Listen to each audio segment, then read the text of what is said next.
Shantanoratsid Gangayam Bhishma Atmavan Sarvadharma Vidham Shreshto Mahabhagavata Kaviki. So, word by words. Somavamshe, when the dynasty of the moon god, Kalau, in this age of Kali, Nashte, being lost, Krita Adau, at the beginning of the next Satya Yuga, Stapayashyati, will reestablish. Balikat, from Balika. Somadattaha, Somadatta. Abut, generated. Burihi, Buri. Burishavaha, Burishrava. Tataha, thereafter. Shalacha, a son named Shala. Shantanaho, from Shantanu. Asit, generated. Gangayam, in the womb of Ganga, the wife of Shantanu. Bhishma, a son named Bhishma. Atmavan, self-realized. Sarvadharma Vidam, of all religious persons. Shreshtaha, the best. Mahabhagavataha, an exalted devotee. Kavegi, and a learned scholar. So translation, after the dynasty of the moon god comes to an end in this age of Kali, Devapi, in the beginning of the next Satya Yuga, will reestablish the Soma dynasty in this world. From Balika, the brother of Shantanu, came a son named Somadatta, who had 3 sons named Buri, Burishrava, and Shala. From Shantanu, through the womb of his wife named Ganga, came Bhishma, the exalted, self-realized devotee and learned scholar. You can repeat, after the dynasty of the moon god comes to an end, in this age of Kali, Devapi, in the beginning of the next Satya Yuga, will reestablish the Soma dynasty in this world. From Balika, the brother of Shantanu, came a son named Somadatta, who had 3 sons, namely Buri, Burishrava, and Shala. From Shantanu, through the womb of his wife named Ganga, came Bhishma the exalted, self-realized devotee and learned scholar. So there's no purport to this text. Let me read the next text. Of course, this is the Mahabharata story. Text 20. Virayuta granthir yen na ramo piyuditoshita shantanordasa kanyayam jubne chichangata sutaha. Bhishma Deva was the foremost of all warriors. When he defeated Lord Parashuram in a fight, Lord Parashuram was very satisfied with him. By the semen of Shantanu in the womb of Satyavati, the daughter of a fisherman, Chitrangada, took birth. So purport by His Divine Grace, A.C. Bhaktivedanta Swami Srila Prabhupada Ki Jai. Satyavati was actually the daughter of Uparichara Vasu by the womb of a fisherwoman known as Matsya Garbha. That means the fish womb. Later, Satyavati was raised by a fisherman. The fight between Parashuram and Bhishma Deva concerns 3 daughters of Kashiraj, Ambika, Ambalika, and Amba, who were forcibly abducted by Bhishma Deva, acting on behalf of his brother Vichitravirya. Amba thought that Bhishma Deva would marry her and became attached to him. But Bhishma Deva refused to marry her, for he had taken the vow of brahmacharya. Amba therefore approached Bhishma Deva's military spiritual master, Parshuram, who instructed Bhishma to marry her. Bhishma Deva refused, and therefore Parshuram fought with him to force him to accept the marriage. But Parshuram was defeated, and he was pleased with Bhishma. So, very interesting Mahabharata story. So, Om Gana Timirandasha Gananjana Shalakaya Chakshuran Meditam Yena Tasmai Shigurave Namaha. So, where do we start with the story of, actually we can start with the story of Ganga Devi and Shantanu. So, Shantanu and Ganga Devi were in the heavenly planets a long time before this. And what happened is Shantanu was a king named Mahabhish, who had gone to the heavenly planets, as kings sometimes go when they fight very nicely in battlefields. And Mahabhish was sitting there in the assembly of Lord Brahma, and there was a dancing performance. And Ganga Devi was there in the audience too. She wasn't one of the dancers. And what happened is that there was some wind, and it sort of blew up Ganga Devi's dress, or sari, or whatever she was wearing, and, revealed the lower portion of her body, the legs at least. And most of the demigods, actually all the demigods, being very respectful, looked the other way. But Shantanu, who was Mahabhish at that particular point, he stared. And Lord Brahma got very angry, and he cursed him, "You should take birth on this earth planet." And Ganga Devi was sort of like pleased with the attention she was getting. And so it was decided that Ganga Devi would go down and she would get married to Shantanu on the earth planet. And at the same time, you had the Vasus, the heavenly Vasus, there were 8 of them, who had offended Vasishta Muni by stealing his desire cow. And they got cursed to go down to the earth planet too. And it was arranged by Vasishta Muni, who felt a little compassionate toward them, that only one of the Vasus, his name was Jal, the oldest one, who was primarily responsible for stealing the desire cow of Vasishta Muni, he would be the one who would take the lifespan of all the others. The other ones would actually die upon being born. Okay, so that's the background. So therefore, Shantanu was on the earth planet, walks by the Ganges, see this beautiful girl, Ganga Devi, falls in love with her, prenuptial agreement. Prenuptial agreement is that he would never disagree with anything she does, never argue with her, and they get married with Gandharva rite, they exchange garlands, and she proceeds to kill every one of the children that's born from their union, and by throwing them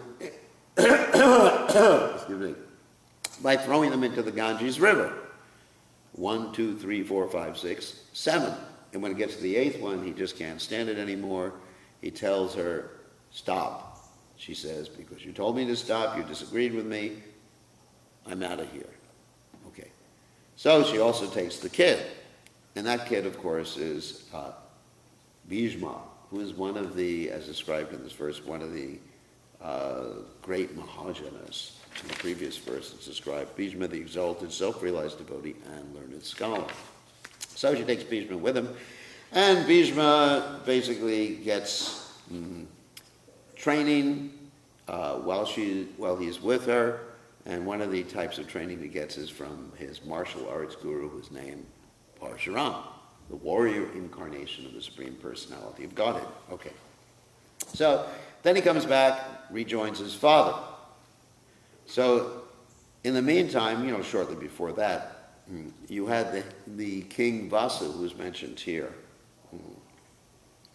Upachara Vasu, who who is in love with his wife, and he's just waiting for the right time to basically have a relationship with his wife so that a child can be born. so there's a certain time of the month for a lady, so he's just waiting for that particular period. However, what happens is he's called to the forest to do some battle to protect his kingdom at that particular time, and he's just like in the forest thinking of his wife, oh my God, I wish I was with my wife. And because he's thinking of his wife at that particular time, wanting to have a child, a discharge of semen is there. And he's thinking, well, nothing should go in vain. So he gives this discharge of semen, he packs it up somehow or other, and gives it to a bird to carry back to his wife. So this bird is carrying the semen back to his wife. The bird is attacked by a hawk. The bird drops the semen. Semen goes into the mouth of a fish. Interesting story, isn't it? In the Mahabharata. Some of you may have heard this story before or not. Anyway, the semen goes into the mouth of a fish, and as a result, basically a little girl is formed, I guess, in the womb of a fish, whatever. Anyway, inside the fish. The fish is later on caught, actually, by this fisherman, who's called Matsuraj, the king of the fishermen. He's not just an ordinary fisherman, he's actually the head of all the fishermen. So the fish is caught by the fisherman. The fisherman opens up the fish, time for dinner, discovers a little baby girl inside, adopts the little baby girl. The little baby girl smells really bad since she spent a lot of time in the fish. Yeah, she's a bad fishy smell. And that little girl grows up into a very beautiful girl. She's the daughter of a king and a fish. But anyway, she only has the genetic material of a king. So not of the fish, obviously. The fish just is the surrogate mother. Everybody understands that. And somehow or other, there was ability to create a child just from the semen without the ovum at that particular point. So, anyway. So she grows up, becomes very beautiful, and she's assigned the task of rowing people across the river. And as she's rowing people across the river, one of the persons she rows across the river is Parashara Muni. And as she's rowing Parashara Muni across the river, he becomes attached to her, thinking they should have a child. Of course, this is all Krishna's plan.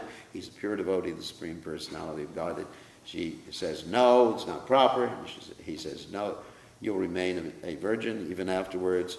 And anyway, I'll create a whole fog here so nobody can see it. And so Vyasadeva is born on the island as a result of that. Later on, she continues rowing the boat across the river. And Shantanu comes across her, and he falls in love with her.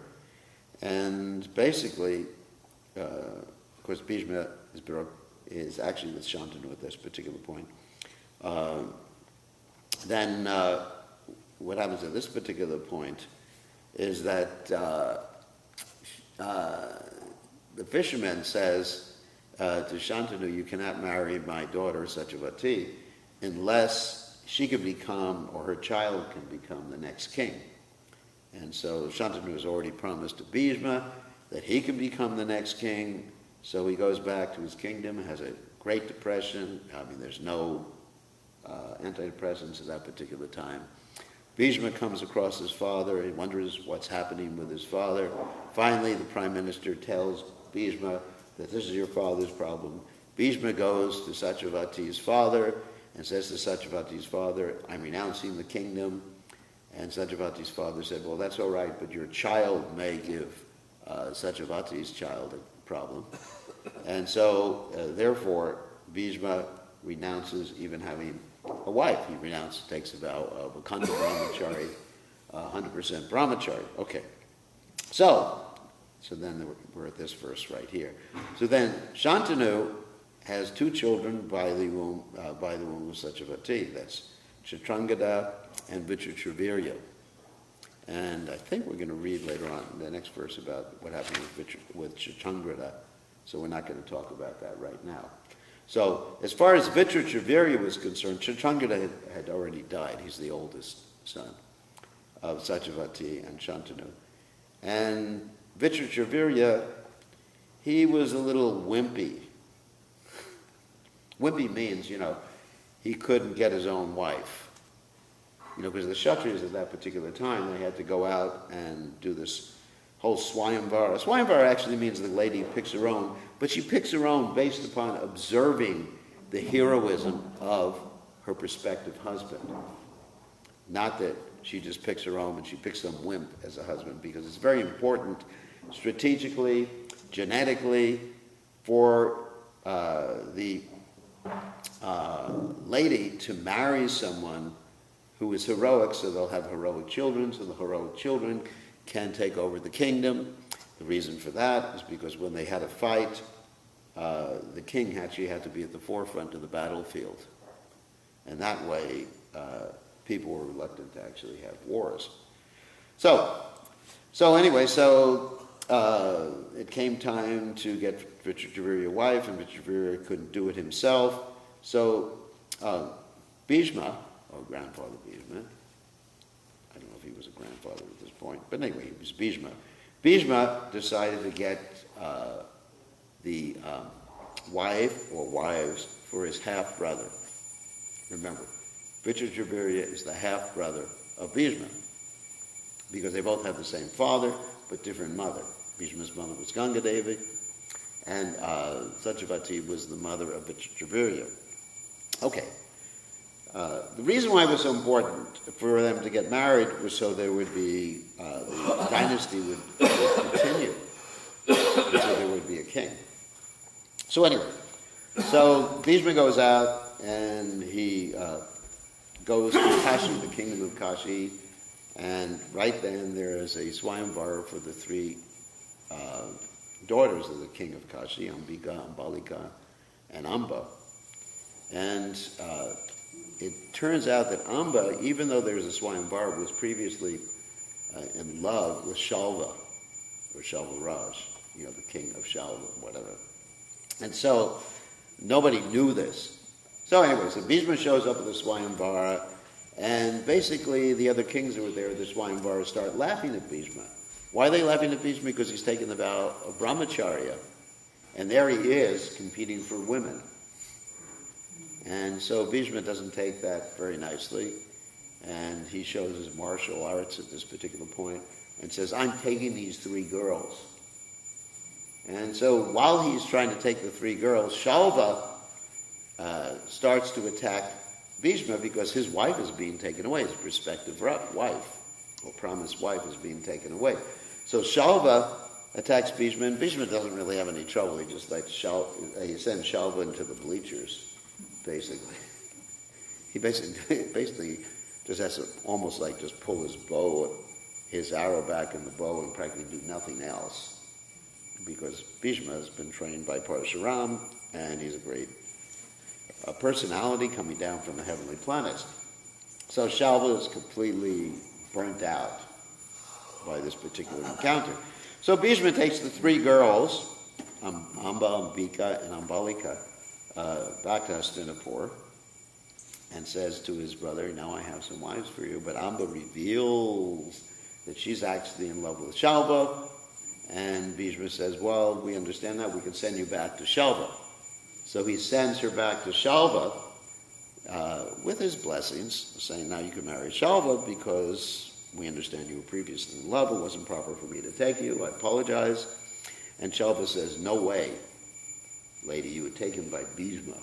And, this is martial spirit, that the kings are thinking, I'm not going to take charity. Actually, kings are not supposed to take charity from anybody.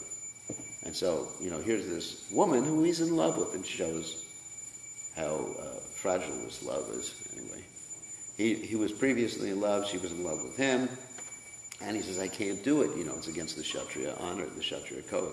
So you have to marry Bhishma. He was the one who kidnapped you. So she goes back and says to Bhishma in a real angry mood, that's not really mentioned here. It says Amba thought that Bhishma would marry her and became attached to him. But her attachment to him was based upon vengeance. It wasn't based upon love or anything like that. And so Bhishma, as mentioned here in the purport, said, I'm not marrying her. I've taken a vow of brahmachari life. And also, who's going to marry someone who hates your guts? he gives these two reasons. And so Amba gets really upset, starts to perform all sorts of austerities, pleases Parashuram. Actually, there's a whole interaction. She has some uncle who's the friend of Parashuram, which is mentioned in the Mahabharata. So she goes to Parashuram and explains the whole thing, and Parashuram says, Bhishma, you have to marry her. And Parashuram says, no, Guru Maharaj. Bhishma says, no, Guru Maharaj. That's what I said. Bhishma says, no, Guru Maharaj. And Guru Maharaj says, yes, Bhishma. And Guru Maharaj says, if you don't listen to my instructions, you're going to have to fight with me. And so there ensued a giant fight, and Bhishma was ready to fire the final arrow, and then the demigods interfered with that and said, no, it's not proper. And Parashuram was actually defeated, although he wasn't hurt in the battle. And so, therefore, Parashuram had to allow Bhishma not to get married with this girl Amba. So actually the words Amba, Ambika, and Ambalika mean Amba, little Amba, very little Amba. They're diminutives. You understand? So anyway, so Bhishma, he's freed from getting married to Amba. But Amba is fried. I mean, she's really angry, and hell hath no fury like a woman scorned. And so she begins to perform these hellish austerities in order to be powerful enough in her next life to kill Bhishma. So, performing all these austerities, she gets this benediction. She's going to be born in the next life as the cause of the death of Bhishma. Bhishma is aware of this. He has spies the whole time, so he knows exactly what's happening. So she leaves her body, and basically in the next life, she takes birth as the daughter of Drupada, as Shikandi. However, I hope we have time to tell the whole story. It's very interesting. However, what happens with Shikandi is a girl, or Shikandini, at this particular point. Her father, Drupada, is convinced that she's a boy. Why is he convinced? Because Lord Shiva tells Drupada, that this particular entity that was born, even though all the characteristics of girl are there, it's a boy. So he has so much faith in Lord Shiva that he arranges Shikandini's marriage with another boy. With a girl, because he's convinced it's a boy in spite of all external manifestations. He's convinced it's a boy. Even though it looks like a girl, acts like a girl, walks like a girl, etc. So, anyway, so he arranges this marriage, and with basically with a girl who is a daughter or is a princess. That means her father is a king. And so after the marriage, she discovers that she's married to another girl. Real problem there.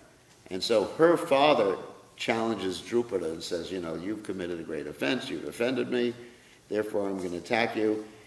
She gets very depressed, goes out to the woods, and ready to commit suicide. She's discovered by a yaksha named Stunavara. And the yaksha says to her, what's the problem? She explains the problem. The yaksha says, no problem. I'll exchange my masculinity for your femininity.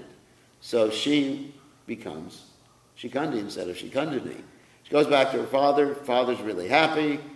Her father says to the other king that, look, my son is a son, examine. They examine the son. They're happy. So Shikandi or Shikandini is very happy at this particular point. But the arrangement was that after the marriage took place and everything was pacified, that he or she, as the case may be, he would go back and exchange his masculinity back with the yaksha so the yaksha can get back his masculinity. What happens in the meantime is the yaksha upsets the king of the yakshas, and he gets cursed, which is Kuvera. Kuvera is the king of the yakshas. He gets cursed to remain a woman as long as Shikandi is alive. So Shikandi remains as a man. Okay? Everybody got that story so far? So therefore, in the battle of Kurukshetra, even though Shikandi was previously Shikandini, he's allowed to enter into the battle. And he actually performs many heroic acts as described in the Mahabharata. Ultimately, the heroic act he performs is that he acts as the human shield for Arjuna when Arjuna is confronting Grandfather Bhishma. And so Grandfather Bhishma knows, because of all of his spies, which I mentioned previously, that this is actually previously Amba. So he has taken a vow not to kill anyone or not to attack anybody who was a woman or previously a woman. Because he actually sees, when he sees Shikandi, he sees Amba. He doesn't actually see the male form. He actually sees through the whole guise. And so he puts down his bow and arrows, and Arjuna is able to keep firing his arrows, and eventually he puts Grandfather Bhishma on the bed of arrows. He doesn't actually kill Grandfather Bhishma, because Grandfather Bhishma, getting back to the story a little bit, when he took that vow of Akanda Brahmachari to please his father Shantanu, because Shantanu wanted to marry Satyavati, Grandfather Bhishma got the benediction from his father that he wouldn't die unless he wanted to. So he had that benediction of willful death. Whenever he wanted to die, that would happen.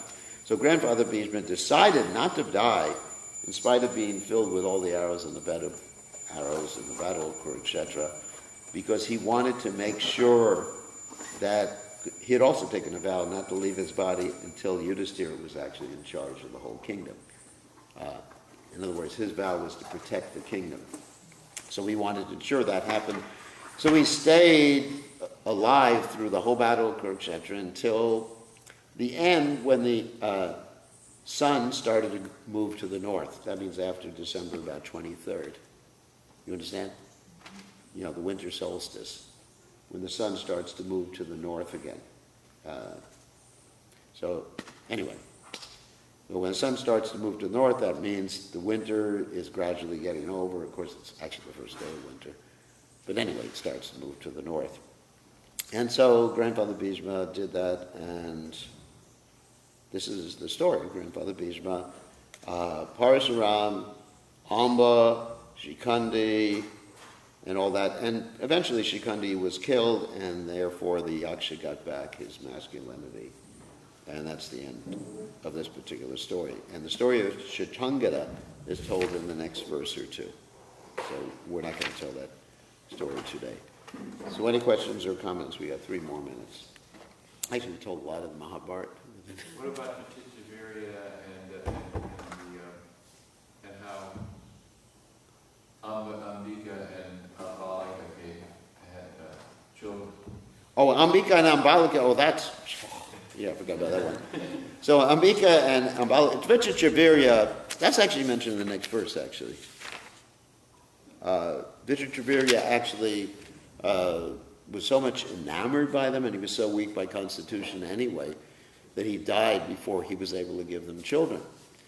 So what happened is that Satyavati, of course, Shantanu had already died at this particular point. He was already gone. So Satyavati was very worried. She wanted to have some descendants, so someone would take over the kingdom. So she went, first of all, to Bhishma and said, Bhishma, because you're the brother of Vijayaviriya, half-brother of Vijayaviriya, you should give them children. And he said, no way, I'm not going to do that. And then she revealed that previously she had given birth to Vyasadeva. And Vyasadeva told her, there's not much time to tell this story. Anyway, we'll continue tomorrow. But Vyasadeva told her whenever she wanted him, all she had to do was remember him. And he would show up. So she remembers him, he shows up, but he looks really, by material standards, really bad because he's been performing austerities. Hair is matted, all sorts of like tree sap in his hair all over the place. It's not, it doesn't have nice pigtails or whatever you call that anyway.